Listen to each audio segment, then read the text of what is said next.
नमस्कार दोस्तों, मैं हूं डॉक्टर दीपक मोहना, चर्म रोग विशेषज्ञ एवं हेयर ट्रांसप्लांट सर्जन।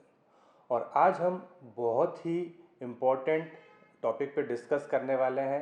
वो है बालों का झड़ना, उसके क्या कारण हैं और किन किन कारणों से बाल झड़ते हैं। आजकल आपने देखा होगा कि बहुत सारे लोगों का इतना ज़्यादा हेयर फॉल हो रहा है कि ऑलमोस्ट हर दूसरे मनुष्य को, चाहे वो मेल हो फीमेल हो, हेयर लॉस हो रहा है।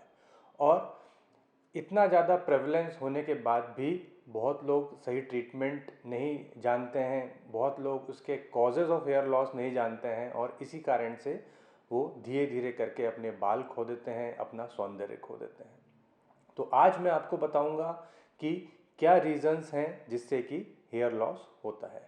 मेल्स और फीमेल्स दोनों में ही हेयर लॉस हो सकता है और ये किसी भी एज पर हो सकता है, कम एज पर भी, ज़्यादा एज पर भी।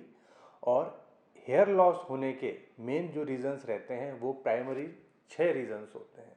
ये क्या 6 रीज़न्स हैं, इस पे हम बात करते हैं। सबसे पहला रीज़न जो हेयर लॉस का है वो है पॉल्यूशन। पॉल्यूशन, प्रदूषण किसी भी फॉर्म में हो सकता है, जैसा वाटर पॉल्यूशन, एयर पॉल्यूशन, या जो हम खाना खाते हैं उसमें पेस्टिसाइड्स, केमिकल्स जाते हैं। वाटर पॉल्यूशन, जो घर में हम चाहे आरओ का पानी पीते हों, उसमें भी बहुत सारे केमिकल्स साथ में हमारे बॉडी में जाते हैं।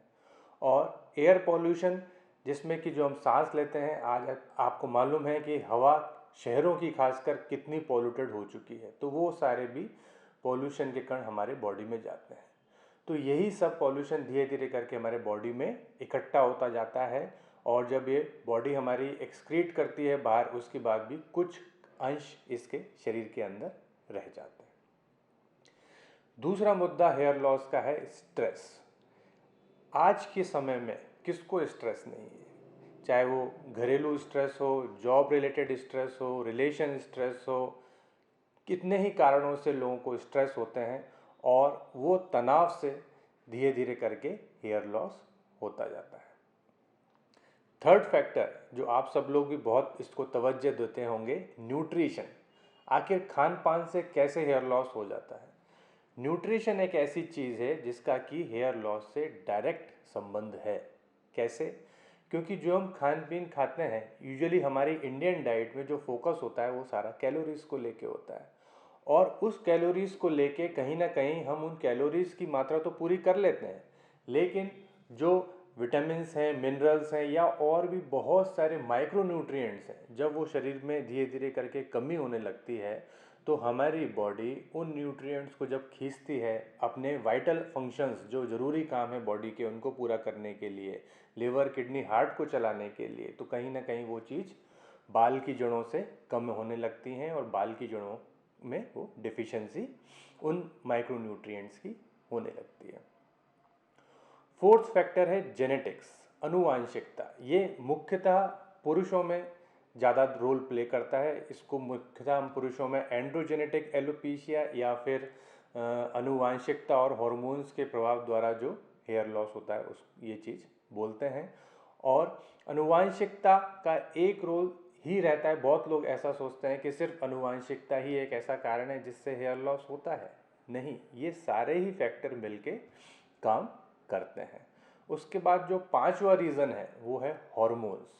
हॉर्मोन्स, जैसे कि पुरुषों में एंड्रोजन्स के कारण हेयर लॉस होता है, लेकिन ये टेस्टोस्टेरोन हार्मोन ऐसा नहीं है कि ब्लड में इसके घटने बढ़ने से समस्या है। ये बाल की जड़ें ही जब इसको बदलाव के तौर पे रिसेप्टर्स जो उसको कैच करते हैं, उसके कारण धीरे धीरे करके बाल की जड़ों में कमजोरी आती है।